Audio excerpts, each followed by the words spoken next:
For years, Adolf Hitler tried to present himself as untouchable. In posters, speeches, and propaganda films, he was shown as the powerful leader of a rising empire, a man who claimed he would rebuild Germany and create a Reich that would last 1,000 years. Crowds screamed his name, soldiers marched under his orders, and millions were pulled into a movement built on fear, hatred, and control. But history has a way of tearing down the image dictators create for themselves. By April 1945, the carefully crafted myth was gone. The flags were still hanging, the uniforms still existed, and some loyal followers still whispered his name like it meant something, but the empire itself was collapsing. Germany was surrounded. Its cities were shattered. Its armies were broken. And the man who once promised victory was no longer standing before cheering crowds. He was hiding underground in Berlin, buried inside a concrete bunker, while the world above him burned. In the final hours of Adolf Hitler's life, there was no grand battlefield, no cheering crowd, and no powerful speech echoing over Germany. There was only a broken man hiding underground while the country he claimed would last 1,000 years collapse above him. By the 29th of April, 1945, Berlin was being crushed from every direction.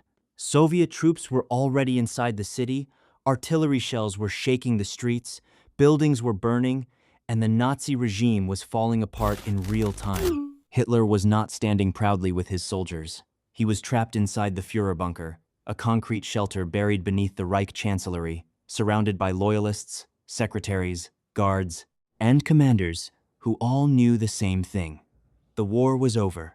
The bunker itself was not some glamorous villain hideout. It was cramped, stale, and tense. The air was heavy.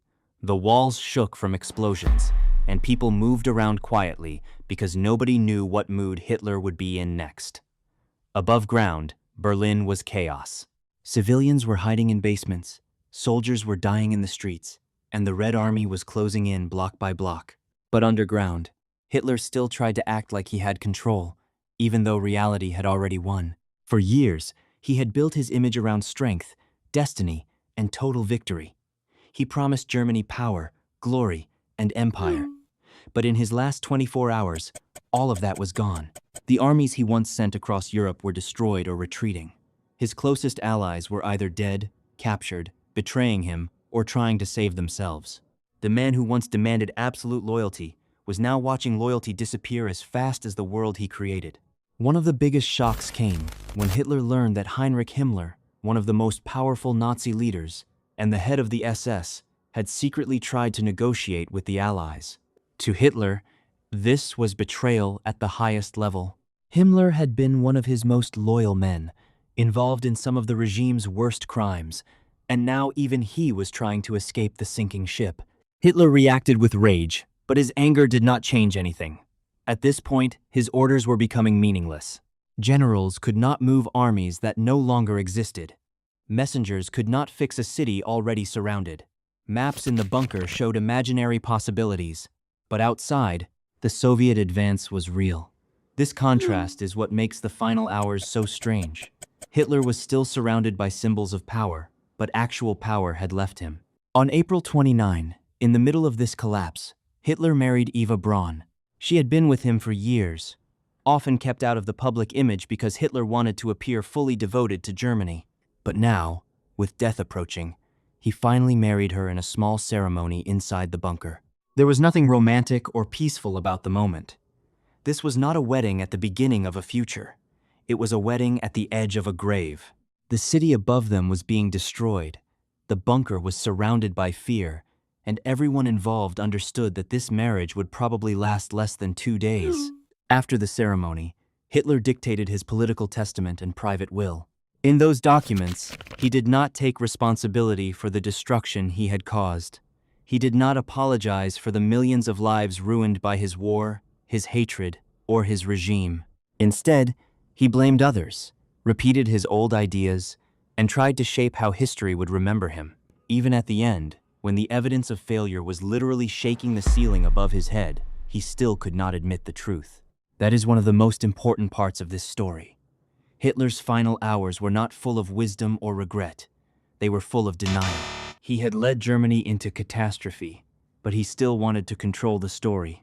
Meanwhile, The people around him were trapped between fear and survival. Some were loyal to the end, some were only pretending, some were planning escape routes. Others were quietly realizing they might die underground because of one man's obsession with power. In your animation, this part could show the bunker like a pressure cooker. Officers whispering, secretaries typing, guards standing stiffly, and Hitler sitting in a room while the world outside gets louder and closer. The sound design could be simple but powerful. Distant shelling, muffled footsteps, paper rustling, and silence whenever Hitler enters the room. By April 30, the situation was hopeless. Soviet soldiers were only a short distance away from the bunker. Hitler was told that capture was possible, and that was something he refused to accept. He had seen what happened to Benito Mussolini in Italy just days earlier. Mussolini had been captured, killed, and his body publicly displayed. Hitler feared the same kind of ending. He did not want to be taken alive, put on trial, humiliated, or displayed as a trophy. So he began preparing for death. Before he killed himself, he made sure his dog Blondie was poisoned to test the cyanide capsules. That detail is disturbing because it shows how cold and paranoid the final hours had become. Even his pet was pulled into the bunker's atmosphere of death and mistrust. Eva Braun also prepared to die with him. People in the bunker later described the mood as quiet and final, like everyone understood a chapter of history was closing, but nobody knew exactly what would come next. Hitler said goodbye to several people in the bunker. Some received handshakes. Some received cold words. There was no heroic last stand, no battlefield charge, no dramatic rescue. Just farewells in a concrete underground shelter while the city burned overhead. Then, in the early afternoon of the 30th of April, 1945, Hitler and Eva Braun went into his private room. The door closed. A short time later, they were dead. Hitler had taken his own life, and Eva Braun had died beside him. Their bodies were carried outside to the garden of the Reich Chancellery, where they were burned as Soviet shells continued to fall nearby. The burning was not neat or cinematic. It was rushed, grim, and desperate, done by people who knew enemy troops were close. The dictator who wanted statues, victory parades, and eternal loyalty ended as a burned corpse in a ruined city. And yet, the war in Europe did not end at that exact second. That is another important detail. Hitler's death was huge, but it did not magically stop the fighting. The Nazi regime was already collapsing, but soldiers and civilians were still dying. Berlin would surrender soon after, and Germany would officially surrender in early May. But Hitler himself was gone, and with him went the central figure of Nazi Germany. His final day tells us a lot about the real nature of his rule. He built a movement around domination, racial hatred, fear, and the fantasy of total control. But when the consequences arrived, he did not face the world he had destroyed. He hid below it. He blamed others. He abandoned his people to the disaster he created. For years, propaganda had shown him as Germany's savior, a man of destiny, a leader who could not fail. But his last 24 hours showed something very different. A dictator cornered by reality, surrounded by ruins, and unable to escape the truth of his own failure. That is why this ending matters. Not because it deserves sympathy, and not because it should be turned into legend, but because it destroys the myth. Evil rulers often want history to remember them as powerful, unstoppable, and larger than life. Hitler's final hours show the opposite. He was not unstoppable. His empire was not eternal.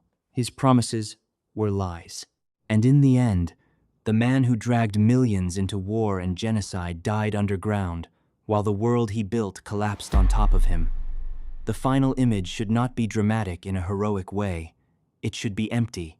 A ruined Berlin street, smoke rising. The bunker entrance silent, the sound of distant fighting fading into history. And then the narration closes with the real lesson. Absolute power can create terror for a while, but it cannot protect a ruler from the consequences of what they have done.